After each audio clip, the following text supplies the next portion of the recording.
Telecafé presenta Una luz en el sendero. Una palabra de esperanza para un mundo necesitado de amor. Una luz en el sendero. Un cara a cara para vivir e iluminar la oscuridad de la vida de aquellos que amamos. Permíteme orar contigo. Presenta y dirige el Padre Pacho. Buenas noches, bienvenidos a nuestro programa Una luz en el sendero, un tema vigente con diferentes temáticas que nos permitan a nosotros construir un mundo mejor. En nuestra cultura latina y en casi todo el mundo es tradicional que la Navidad sea una temporada de grandes alegrías familiares, de reuniones, compartiendo deliciosos platos típicos, de afectuosas visitas en familia y de amistades que vienen a compartir con nosotros de otros lugares. Son fechas llenas de colorido, de agradable y alegre música bailable, de luces, de un ambiente sobre todo muy festivo. Pero siempre existirá un fuerte contraste emocional para aquellas personas o familias que se encuentran viviendo un duelo por el fallecimiento relativamente reciente, como el que sucedió en mi familia de la partida de nuestra madre Isabelita a la casa del Padre. Suele ser bastante complejo a veces combinar como las emociones de dolor, de tristeza, de pena que a todos nos agobian, porque no somos indiferentes ningún ser humano al dolor por cualquier tipo de duelo, en especial la partida de estos seres que amamos entrañablemente. Y entonces todo esto, pues, a veces el jolgorio, la alegría reinante en el entorno, de alguna manera podrían como chocar con aquellos que podemos estar viviendo algún tipo de duelo. Para conversar, ilustrarnos y conocer un poco más sobre la complejidad de estos temas, que son emociones tan encontradas y al mismo tiempo podríamos decir confusas, hoy nuevamente nos sentimos muy contentos de invitar en su primera parte, porque vamos a tener dos momentos que son este sábado y el próximo sábado, a una persona que ya nos ha acompañado en otrora en muchos programas que hemos hecho con él. Me parece que es un hombre de una capacidad y sobre todo de una experiencia extraordinaria en muchos temas, como lo es el tema del duelo y el tema que vamos a reflexionar y a orientar en esta noche. El doctor Nelson Tobón López, que es terapeuta especializado en temas de duelo, tristeza, dolor emocional, trastornos depresivos. En este programa que en su primera parte hemos querido llamar ¿Cómo vivir la Navidad sin ellos? Buenas noches, doctor Nelson. Padre, muy buenas noches. Muchas gracias por su invitación. Es un honor. Hace algunos años ya habíamos profundizado en este tema complejo del duelo y que pues muchas personas se enriquecieron con él, y hemos querido como nuevamente retomarlo, porque yo creo que no deja de ser vigente y me va a servir mucho el programa, incluso a mí, a mi familia y a todas las personas que en este año o en los últimos tiempos han visto partir seres queridos, máxime cuando muchos de nosotros somos parte de esta realidad. Creo que son programas que no pierden vigencia. Sí, y de manera muy especial en estos últimos casi 2 años, con lo de la pandemia por el coronavirus, que se incrementaron los niveles de fallecimientos. Conozco su caso y también en mi familia política, por el lado de mi esposa, tuvimos fallecimiento de 2 seres queridos con una semana de diferencia. Entonces he estado constantemente atendiendo familias y personas en duelo. Y al acercarse esta temporada navideña, adquiere unas características especiales, unas características emocionales muy especiales. Por eso agradezco su invitación, me encanta poder estar aquí brindando esta información, esta orientación tan valiosa, tan importante. Algunos de sus libros que he tenido la oportunidad de leer y que usted me ha obsequiado, como este que es un homenaje de amor y de esperanza, me parece que es un texto extraordinario, cómo procesar el duelo por la muerte de un ser querido, convirtiendo el dolor en un homenaje de amor que dignifique su memoria. Usted en estos temas, y he estado muy juicioso leyendo estos días, sobre todo este texto que usted me ha enviado, usted insiste mucho en sus terapias de duelo que no se trata de un intento por olvidar, lo cual es imposible. Imposible. Ni dejar de querer para que no duela. Ahí habla usted también de no disfrazar el dolor, ni ofrecer remedios, digámoslo como pseudo milagrosos. Yo creo que es importante tener un buen acompañamiento para convertir lo que usted dice en este texto, el dolor, en un homenaje de amor. Sí, padre, es que, digamos, desde hace poco tiempo, podemos decir los últimos 20 años, lo cual es muy poco en tiempo, hemos entendido y se ha desarrollado una nueva cultura, y yo diría una nueva filosofía, una manera de pensar acerca del duelo. Ahora ya ese modelo antiguo que durante muchos años vivimos y padecimos, ¿no?, de que había que vestirse totalmente de negro, apagar la música, apagar las luces, caminar despacio, hablar pasito y comer poquito. Entonces el duelo era un drama que tenía una violencia psicológica muy grave en las personas que tenemos que seguir, porque es que ese es el punto. Casi enfermadora. No, pero en muchos casos verdaderamente enfermadora, ¿sí?, como me tocó pues atender. Entonces, a raíz de mi propio duelo, ¿sí?, que ya han pasado 23 años, pues me pude descubrir que la mejor manera, y esto es supremamente importante, de vivir, de procesar un duelo, es hablando de amor, porque estas emociones que llamamos dolor y pena, realmente son una traducción, podríamos decir, o un reflejo del amor que compartíamos. Esa persona que amábamos, esa persona que nos amaba. Entonces, lo consideramos una pérdida en lugar de valorar el significado que la vida de esa persona tuvo para nosotros.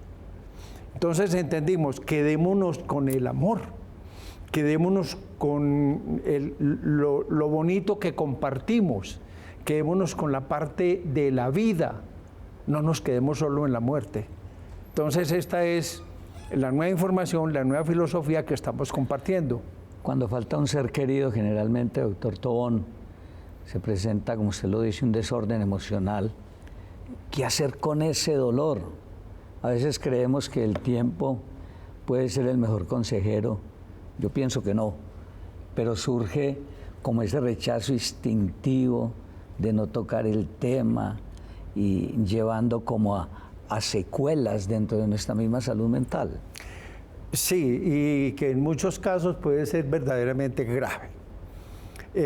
Lo que pasa es que hay un desconocimiento, ¿sí? Y entonces la tradición y la cultura, yo diría latinoamericana, han generado esa imagen de dolor, pérdida y drama. Cuando damos este paso adelante, que es la razón por la que estoy aquí, la razón por la que usted me invitó, la razón por la que me gusta hablar de esto y que me senté a escribir ese libro, es quedémonos en el amor, recordemos el amor, pensemos en amor. Para ser muy práctico, yo solamente recuerdo de mi hijo la parte agradable, bonita, cuando compartimos, ¿sí? Cuando yo iba a verlo jugar sus partidos de fútbol, cuando éramos amigos. Entonces yo me quedo con esa parte, con 23 años que estuvo a mi lado y que me llenó, ¿sí? Y no lo que pasó después, las semanas o meses después de su ausencia. En el caso suyo, padre, si me permite, creo que usted compartió con su señora madre más de 50 años. Sí, señor. ¿Sí? Consciente, sí.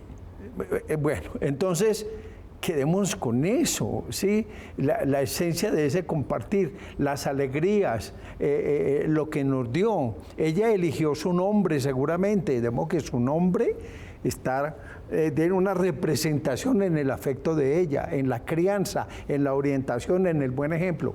Quedémonos con eso, no nos quedemos con el último mes, con los últimos 2 meses, ¿sí? Donde ya, bueno, las personas deben descansar. Eso ha sido difícil de entender, pero estos programas sirven para eso, ¿no? Pero para ilustrar. Pero sí es posible hacernos conscientes que la muerte es parte de nuestra vida sin caer en esa situación como de dolor, de rabia, de desesperación. Pues es que estamos programados para llorar, para quejarnos, para andar con la cabeza gacha y hablar pasito, ¿no? Eso es como la cultura y se supone. Es más, se mide el cariño que se le tuvo a una persona que se nos ha adelantado sobre la base del llanto derramado, ¿no? O sea, una persona que no llora a un ser querido es que seguramente no le amaba. Y eso es un error. O sea, no se mide el afecto por la cantidad de lágrimas derramadas, ¿no? Entonces, alguna vez en una de las muchas experiencias, me decía una señora, mire, mi hermana no amaba a mi mamá. ¿Pero por qué? Y dice, porque no ha llorado. No, es que el llanto no es la medida del amor. Sí, por favor, que aprendamos eso. No, es el sentimiento, el cual es el reflejo, repito, del amor que compartíamos. Entonces, hago hincapié en ese punto. Quedémonos en el amor. Aprendamos una nueva manera de sentir, una nueva manera de vivirlo, porque tenemos que seguir adelante de la mejor manera.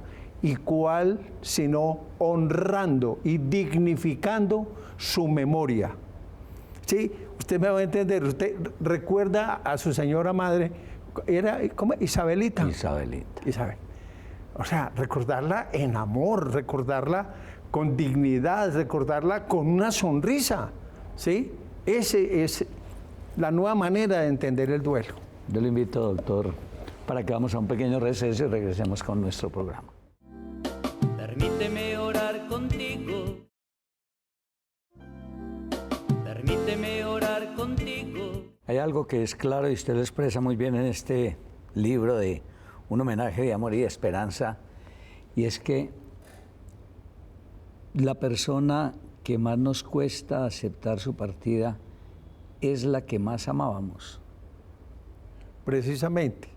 A ver, hace algunos años, cuando estaba haciendo la investigación sobre este tema para escribir el libro, hice una encuesta con la pregunta central era ¿cuál es la muerte que más nos duele?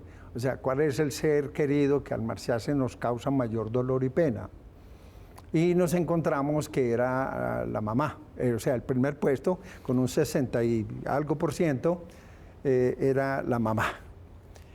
Porque casi, ojo con el casi todos amamos mucho a la mamá. Entonces ocupó el primer lugar. Lo sorpresivo estuvo en el segundo lugar, que fue la pareja. La muerte de la pareja cuando se han compartido muchos años, ¿sí? Digamos, de una buena vida de pareja. Pero resulta que yo me encontré a través de estudiantes que compartieron conmigo, que luego fueron asesoras psicológicas en las funerarias. Logré conocer 2 casos, un señor y una señora, que estaban en las exequias por la muerte de la mamá y no tenían dolor. estaban en las salas de velación en donde yo asistí y hablé con ellos, y ella me decía que había tenido un problema muy grave con la mamá y le había perdido el amor. Estaba ahí porque eso era una reunión social, pero no tenía dolor. No había amor, no había dolor. 6 meses después me sucedió con un señor. Lo mismo, fui, hablé con él y me contó, había tenido una crisis difícil con la mamá a raíz de la muerte del papá, hacía como 10 años, y le había perdido totalmente el amor a la mamá. Y estaba ahí presente en esa velación porque era una reunión familiar, pero no porque tuviera un sentimiento de dolor. Entonces, la mamá es la persona que más nos duele porque hay una gran cantidad de amor, pero cuando no hay amor, como en esos otros ejemplos, entonces no hay dolor. Eso me permitió descubrir esa equivalencia entre esto que llamamos dolor, pena, tristeza y el amor que compartíamos. Entonces, cuando amamos mucho a una persona, esa persona nos causa un sentimiento y una emoción que hemos dado en llamar dolor. Yo invito a que lo sigamos interpretando como lo que es, un reflejo del amor. Mi hijo falleció hace más de 20 años y lo sigo amando como el primer día. ¿Es posible dar ese paso tempranamente o se necesita un tiempo propicio para que se dé la aceptación? Se necesita un tiempo, padre. La pregunta sería ¿cuánto tiempo? Porque depende mucho de cada persona. Hay personas que rápidamente, y hablamos de rápidamente 2, 3 semanas, empiezan ya como un proceso de mejor respuesta. Hay personas que, y me los he encontrado, hasta de 5 años llorando un duelo sin haberlo procesado adecuadamente. O sea, dignificar su recuerdo para poder seguir adelante, ¿no? Entonces depende de la persona. Pero hoy en día, con este nuevo entendimiento, es posible en pocos meses, digamos, decir, bueno, tenemos que seguir adelante. No sabemos cómo, pero lo vamos a lograr. Y aunque la vida no será la misma, ahora esta Navidad no va a ser la misma para nosotros. No. Pero tiene que venirse una etapa de superación de aquella emocionalidad y como restauración de la nueva calidad de vida, porque es que cuando se pierde un ser querido se cambia una rutina. Absolutamente. Y cómo poder restaurar nuevamente donde la vida no es la misma, pero tenemos que seguir viviendo. Esa es la parte difícil. Ahora, subrayo, es difícil. Nunca hemos dicho que es fácil. No, no es fácil. Lo que pasa es que es posible. Entonces, si es posible, hagámoslo y hagámoslo con amor. Hagámoslo sobre la base del amor. Va a haber grandes diferencias. Por ejemplo, muchas personas ya no necesitan esa casa tan grande porque ya no me quiero quedar solo, sola. Voy a irme a vivir en un lugar un poco más apropiado, ¿sí?, para vivir solo. Éramos 4 almorzando todos los días, ahora somos 3. ¿Sí? Entonces va a sobrar una silla. Precisamente con lo de Navidad, va a faltar un regalo debajo del árbol, que no hay con qué reemplazarlo. ¿Sí? Asumir y entender, muy importante, entender. Permítame decirlo de esta manera, padre. Desde que la vida existe como vida, o sea, estoy hablando desde más allá de la prehistoria, la muerte ha sido parte, siempre, a todo nivel y en todas las especies. Entonces, es cambiar aquella cultura de la pérdida, de Dios me lo quitó, Dios me lo arrebató en el mejor momento. Es decir, hay algunas razones que no siempre las entendemos, no están suficientemente claras, y quedémonos con el amor, porque ahí sí voy a insistir, ¿sí? Quedémonos con esa parte linda, con esa parte hermosa.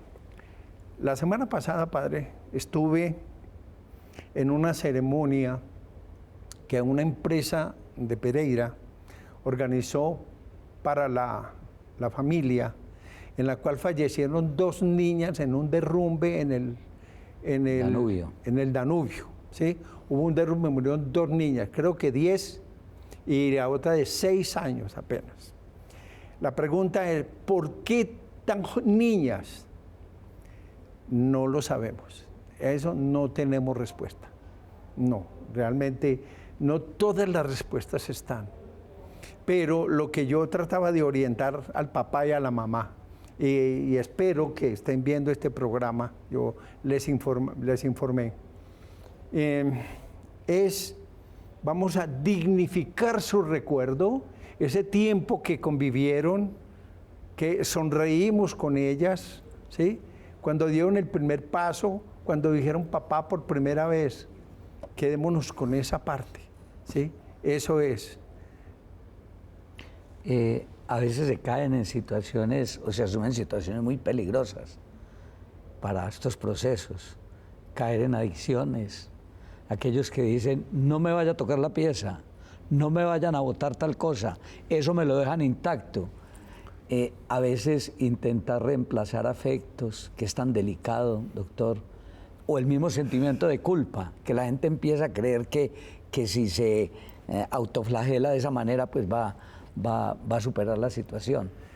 Eso es parte de lo que yo llamo las dificultades o los obstáculos en el duelo. Uno voy a comenzar por sentimiento de culpa porque es el más delicado, es lo más difícil. El sentimiento de culpa ante el fallecimiento de un ser querido es por algo que le dije y ojalá no se lo hubiera dicho, o por algo que no le dije y ojalá se lo hubiera dicho en el momento adecuado, o por algo que le hice y ojalá no le hubiera hecho, o algo que no hice y ojalá le hubiera hecho. Como la persona no está porque la persona falleció, no tengo un recurso, no sé qué hacer, entonces me quedo con la culpa. Cuando eso pasa con mucha frecuencia, yo les digo, bienvenidos al mundo de los humanos. Es que no somos perfectos. Cometemos errores, forma parte del crecimiento, del desarrollo humano, de la maduración, ¿sí? Yo suelo decir en mis conferencias, levante la mano el que nunca ha cometido un error. Levanten la mano los que nunca se equivocaron. Eso no existe. Entonces, ¿cometimos errores con los seres queridos? Sí, claro, es que somos humanos. Estamos aprendiendo, ¿sí? Procuremos no volver a cometerlo. ¿Sí? Con personas que nos quedan, no cometamos el mismo error. Entonces es un aprendizaje. Nos está enseñando una lección muy importante, porque el sentimiento de culpa nos dice, no, ya la persona no está ni para pedirle disculpas, ni para enmendar el error. ¿Sí? Pero si aprendemos y crecemos, mejoramos, le podemos dar gracias por ese aprendizaje y no repetir el mismo error. Lo otro es intentar reemplazar afectos. No, los afectos no se reemplazan. Por ejemplo, el señor que enviuda, digamos mi padre, me tocó vivirlo, enviuda y después de un periodo de tiempo adquiere un nuevo matrimonio, nuevas nupcias, ¿cierto? Entonces existe la madrastra o el padrastro. Pero no como reemplazo. No reemplazo, o sea... Es otra persona que llega a la vida. Es otra persona, es una persona diferente, con una manera de ser diferente, con quien nos comunicamos de manera diferente, con diferente afectividad. No, es que usted nunca va a reemplazar a mi mamá. No, jamás. Es que eso no tiene reemplazo, ¿sí? Es otra persona, entenderlo de esa manera. Yo le invito, doctor, para que dejemos algo para el otro programa, dentro de 8 días, porque es importante seguir con este tema de cómo vivir la Navidad sin ellos, y ya en el segundo programa ya vamos a profundizar mucho más este tema de algunos tips para poder vivir esta Navidad sin esos seres que se marcharon y tanto hemos amado. Dios lo bendiga. Claro que sí, con todo el amor. Agradecerles a ustedes que nos hayan acompañado en esta primera parte, invitarlos mañana, 7 de la mañana, por este mismo canal, la Santa Misa. Feliz noche para todos. Una luz en el sendero. Una palabra de esperanza para un mundo necesitado de amor. Una luz en el sendero. Un cara a cara para vivir e iluminar la oscuridad de la vida de aquellos que amamos. Permíteme orar contigo. Presenta y dirige el Padre Pacho.